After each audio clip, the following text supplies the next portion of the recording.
Boss 19 के 10 सितंबर के episode की शुरुआत होती है घर वालों से जिन्हें राशन के लिए एक नया टास्क मिलेगा। जी हाँ, बीबी सेंटर के नाम से एक कोचिंग सेंटर खुलेगा जिसमें एक सदस्य किसी टॉपिक पर घर वालों की क्लास लेगा। पहला मौका जिशान कादरी को दिया जाएगा जिसमें वो वासेपुर स्टाइल में टीचर बन खूब मस्ती करेंगे।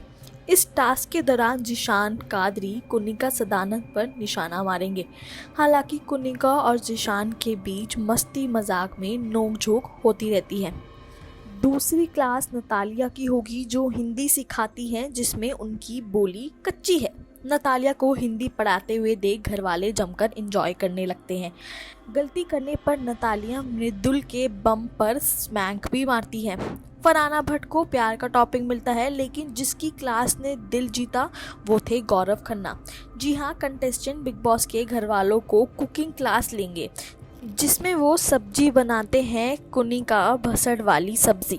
गौरव कहेंगे कि खाना बनाओ लेकिन एहसान नहीं जताना चाहिए। बिग बॉस 19 में आगे तमाशा शुरू होगा। फरहाना भट्ट जिनको तगड़ी टक्कर देंगे अशनूर कौर और अभिषेक बजाज। वहीं अभिषेक बजाज फिटनेस की क्लास लेंगे जिसमें कुनिका को एक बार फिर निशाना बनाया गया। तभी अभिषेक बजाज घर वालों को जोर से चिल्लाते हुए कहेंगे कि मुझे मत सिखाइए कि इस टास्क में क्या करना है। टास्क समाप्त हो जाएगा और बिग बॉस घर वालों को पूरे हफ्ते का राशन देंगे। एपिसोड में आगे रात हो जाएगी कि तभी मृदुल तिवारी और शहबाज बडेशा के बीच झगड़ा होने लगेगा। दोनों एक दूसरे को गंदी गंदी गालियां भी देंगे। बात इतनी बढ़ जाती है कि मृदुल और शहबाज के बीच हाथापाई होने लग जाएगी। घर में अगली सुबह मृदुल और शहबाज एक दूसरे को गले लगाकर रात में हुई लड़ाई पर मिट्टी डाल देंगे। ब्रेकफास्ट के समय कुनिका तान्या के बीच फिर झगड़ा हो जाएगा। तान्या का कहना था कि कुनिका उन्हें अब भी ताने मार रही है। दोनों के बीच जमकर कलेश होता है जिसमें घर वाले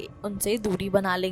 एपिसोड में आगे देखने को मिलता है कि झगड़ा शुरू होता है कप्तान बसीर अली और प्रणीत के बीच। जी हाँ, कप्तान बसीर अली ने प्रणीत और जिशान पर काम में लापरवाही का आरोप लगाया। बसीर गुस्से में प्रणीत को ये तक कह देते हैं कि अगर उन्होंने अपना रवैया नहीं बदला तो उसे भारी दिक्कत होगी। फिर क्या था, दोनों को एक दूसरे पर चिल्लाते देखा गया और दोनों के बीच तीखी नोकझोंक शुरू हो गई। इसी के साथ बिग बॉस 19 में आने वाले ट्विस्ट और टर्न्स और एपिसोड के अपडेट्स के लिए बने रहें टेली टॉक के साथ।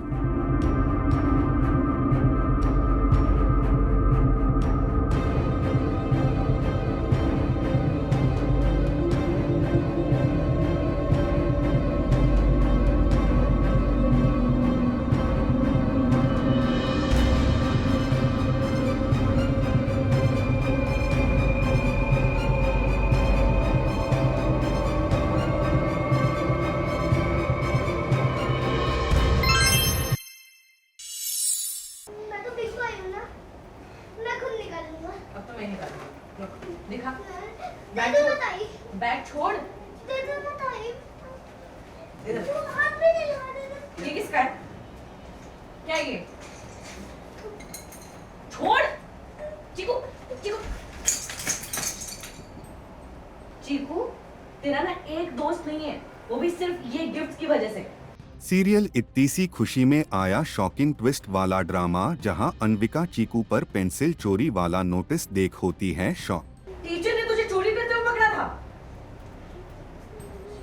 झूठ मत बोल चीकू, तेरी सारी करतूतें लिखी है इसमें।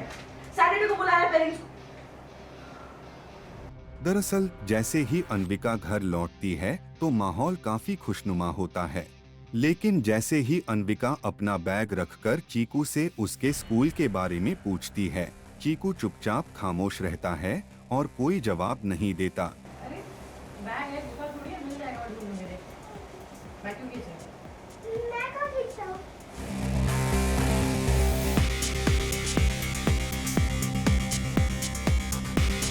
चीकू की चुप्पी देख अनविका बेचैन हो जाती है और उसका बैग चेक करती है। बैग खोलते ही उसे उसके कंपास में ढेर सारी पेंसिल्स भरी होती हैं। यह देख अनविका दंग रह जाती है और पूछती है, ये पेंसिल्स कहाँ से आईं? किसका है सर? अब तो मेरा ही है। तो मेरे दोस्तों ने गिफ्ट दिया है। दोस्तों ने गिफ्ट किया है ये? ठीक है, तेरे स्कूल चलेंगे, तेरे दोस्तों से मिलाना एक बार। चीकू तेरा ना एक दोस्त नहीं है, वो भी सिर्फ ये गिफ्ट की वजह से। इसी बीच बहसबाजी में कंपास नीचे गिर जाता है और सारी पेंसिल्स जमीन पर बिखर जाती हैं।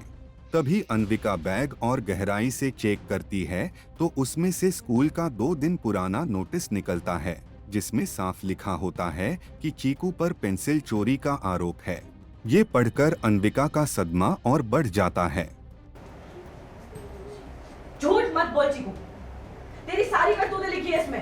सैटरडे को बुलाया पेरेंट्स को। चीकू 3 दिन पुराना नोट है ये, तूने क्यों नहीं बताया? सस्पेंड कर देंगे तुझे। बोल।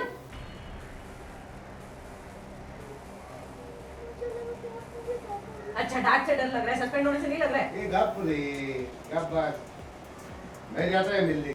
वहीं अन्विका के पापा तुरंत कहते हैं, कोई बात नहीं, मैं कल स्कूल चलूंगा, तुम भी चलना, लेकिन कुछ बोलना मत, मैं खुद बात करूंगा।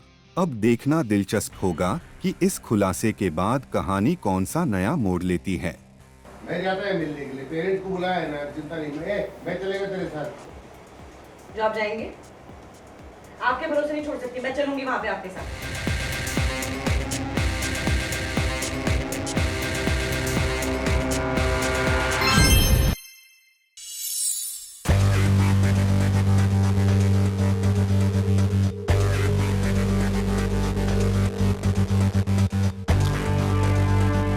जी जयपुर वाले राइडर का फोन है, इससे हमें ऑर्डर लेना था ना, तो उस ऑर्डर के बारे में अभी बात करें।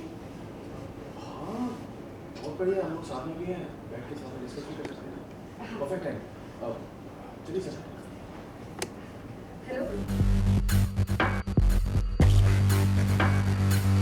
सीरियल मंगल लक्ष्मी में आया इंटरेस्टिंग मोड़, जहां मंगल पर उतरा कपिल की दादी का गुस्सा, वहीं कपिल अपनी दादी को समझाते हुए नजर आए। हुआ दादी? तेरे पोते की बातें तो सुन ली से। राज, तुम आगे बढ़े,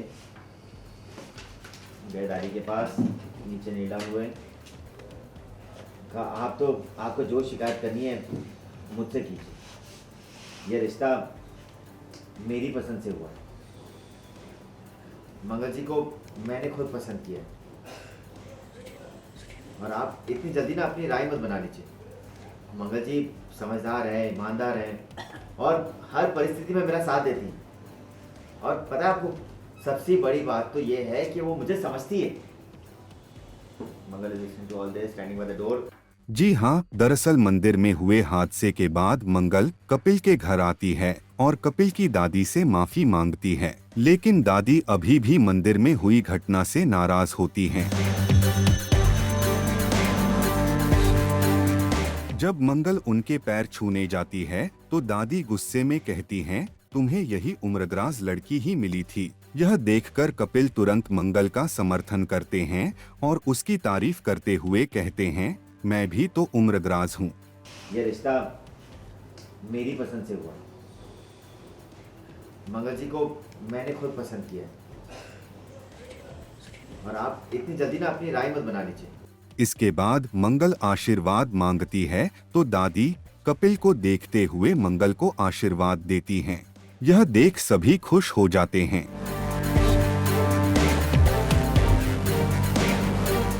इसी बीच मंगल को ऑफिस से कॉल आता है और वह कपिल से चलने की बात करती है। इसके लिए मंगल दादी से अनुमति लेती है और दादी भी हामी भर देती हैं। इसके बाद दोनों निकल जाते हैं। जी जयपुर वाले राइडर का फोन है, इससे हमें ऑर्डर लेना था ना, तो उस ऑर्डर के बारे में अभी बात करें। हाँ बहुत बढ़िया, हम लोग साथ में भी हैं, बैठ के साथ में डिस्कस भी कर सकते हैं। Perfect time. चलिए सर। बहुत अच्छा चल रहा है एक्चुअली हमारे शो में अभी कहानी आगे बढ़ रही है। सबसे अच्छी बात तो ये है दादी के साथ काम करने का मौका मिल रहा है, और अभी कहानी देखिए अच्छा हमारे शो में मैं आई थिंक ब्लेस्ड हूँ कि बीइंग एन एक्टर स्टोरी में मुझे बिकॉज स्टोरी आगे बढ़ती है, एज एन एक्टर आपके ऊपर भी चैलेंज आता है और आपको हर दिन एक नया लगता है। तो कपिल जी के साथ में भी जिस तरह की केमिस्ट्री मंगल की चल रही है, अब दादी जी आई हैं और मंगल उनको मना रही है। दादी जी खफा हो गई हैं क्योंकि मंगल को उन्होंने मिसअंडरस्टैंड कर लिया, बट कपिल जी को मैं वो सारी बातें बता चुकी हूँ। तो कपिल जी जो है मेरी साइड ले रहे हैं। जो बात प्रतिमा मैम को और दादी जी को बुरी लग रही है, बुआ दादी को, तो वो सीन चल रहा है। तो वही है ना कि एक पुरानी पीढ़ी और एक आज की जनरेशन, और अभी हम लोग तो मिड में है ना, एकदम यंग है ना, और उसमें जो एक कश्मकश होती है सोच की, वो ये सीन है जो मतलब उनका अपना एक्सपीरियंस है लाइफ का, और यहाँ कपिल जी के अपना एक्सपीरियंस है लाइफ का, सबके अलग अलग उससे आ रहे हैं, और फिर कैसे वो सीन बन रहा है। तो वो बहुत मस्त है, मतलब मुझे तो बहुत मज़ा आया, और एज अ दर्शक भी अगर मैं उस सीन को देख रही हूँ तो भी मुझे बहुत कुछ कह रहा है वो सीन, और आप सब भी मैंने देखा था बहुत इन्जॉय कर रहे थे सीन। मैं तो बहुत खुश हुआ हूँ, बहुत अरसे बाद बुआ दादी हमारे घर पे आई हैं, और मुझे पता चला है कि मेरी बुआ दादी भी है, तो ये एक अच्छी बात है। मैं आशा करता हूँ कि मेरे पिताजी भी आएंगे, मेरा भाई बहन भी कोई आएगा, और मेरा मानना है शुरू से कि एक शो में जितने ज़्यादा किरदार होते हैं उतना ज़्यादा मसाला होता है, और I practically see it like that. और मुझे लगता है कि जब दादी आई हैं तो कुछ एडअप करेंगी, शो के लिए अच्छा होगा ये। मंगल से खफा हो गए। हाँ, नहीं, मंगल से खफा हो गए, पर मंगल जी से कोई ज़्यादा देर तक, मैंने कहा भी अभी लाइन में कि कोई ज़्यादा देर तक इनसे नाराज़ रहता नहीं है, तो वो भी मान जाएंगी। अभी नहीं तो 10 मिनट बाद मान जाएंगी, पर मान जाएंगी। और अच्छी बात ये है कि इस सीन में कपिल जी खुद कह रहे हैं कि मंगल जो है मेरी चॉइस है, मेरी पसंद है। तो एक इंसान को मनाने के लिए जब आप एक किरदार अपने दिल का कहता है, और सामने कभी मंगल को कपिल जी ने ये बातें की नहीं है, तो मंगल ये बातें सुन रही है, और how she is reacting, so many in depth emotions are there, और जहाँ मतलब बहुत ही खूबसूरत सीन है, मुझे तो बहुत खूबसूरत। तो मुझे लगता है कि दादी जी के आने से और कपिल जी की फैमिली जिस तरह से है, तो मंगल के जो हमें और भी ज़्यादा रिएक्शंस और भी ज़्यादा चीज़ें देखने को मिलेंगी। आई थिंक हम लोग बहुत ब्लेस्ड है कि हमारे शो में हर हफ्ते एक स्टोरी चलती है, और वो इतनी खूबसूरत होती है कि वो स्टोरी देकर जाती है आगे वाले ट्रैक के लिए कुछ। और अब क्योंकि मंगल ने ऐसी सिचुएशन में कपिल जी का साथ दिया, जो आज वो इस सीन के अंदर कह रहे हैं कि मेरी विपरीत परिस्थितियों में वो मेरे साथ खड़ी रही, शी इज़ वेरी मतलब मुझे बहुत समझती हैं, सबसे बड़ी बात ये है। तो वो एक बहुत सारी चीज़ें हैं कि हर एक ट्रैक एक आगे की लेयर बढ़ाता जा रहा है। वेल, अब देखना दिलचस्प होगा कि इस ट्विस्ट के बाद कहानी में आगे कौन सा नया मोड़ आता है।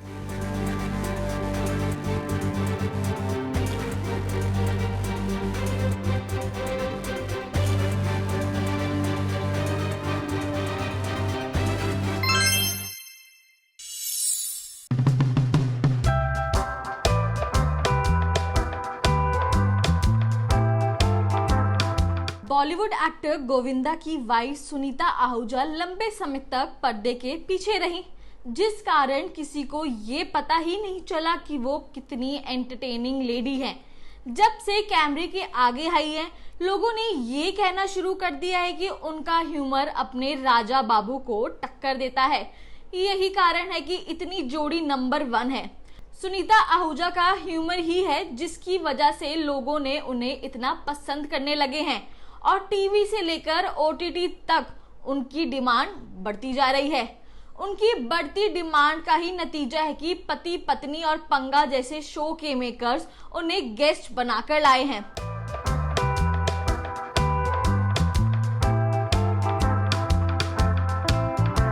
पति पत्नी और पंगा से सामने आए प्रोमो में सुनीता आहूजा जमकर मस्ती करती ही दिखाई दी। मेकर्स ने जो प्रोमो जारी की है उसमें सुनीता आहूजा एक जगह अभिषेक कुमार की तुलना कुत्ते की पूंछ से करती नजर आई। अगर आप सोच रहे हैं कि ऐसा क्या हो गया कि सुनीता आहूजा ने पति पत्नी और पंगा की भरी सभा में अभिषेक कुमार को कुत्ते की पूंछ कह डाला, तो बता दें कि सुनीता ने ये सिर्फ मजाक में बोला है।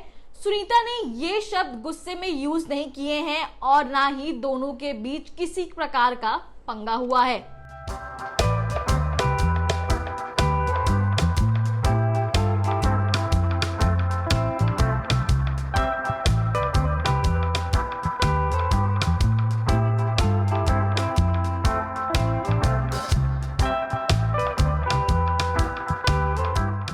प्रोमो के अनुसार अभिषेक कुमार मजाक में सुनीता के साथ फ्लर्ट करते हैं और बोलते हैं कि सुनो, मुझे तुम पर इश्क का बाण चलाने दो। इसके बाद सुनीता कहती है, तू सिंगर है ना, तुझे लड़की चाहिए ना। सुनीता के मुंह से ये शब्द निकलने की देर थी कि अभिषेक की उम्र परवाह किए बिना कह देती है, मुझे लड़की नहीं बस तुम चाहिए। अभिषेक के मुंह से ये सुनते ही सभी हंसने लगते हैं। इसके बाद सुनीता मजाक मजाक में कहती है कि कुत्ते की पूंछ हमेशा टेढ़ी की टेढ़ी रहती है। पति पत्नी और पंगा में सुनीता आहूजा अकेली ही गई थी, वरना अभिषेक की इतनी हिम्मत नहीं होती कि वो बॉलीवुड के हीरो नंबर 1 गोविंदा के सामने उनकी पत्नी से ऐसे फ्लर्ट करते। सुनीता और अभिषेक के बीच हो रही प्यारी सी नोकझोंक को देखकर लगता है कि पति पत्नी और पंगा के एपिसोड में खूब मजा आने वाला है। वैसे आप शो का अगला एपिसोड देखने के लिए कितने उत्साहित है, हमें कमेंट सेक्शन में जरूर बताएं।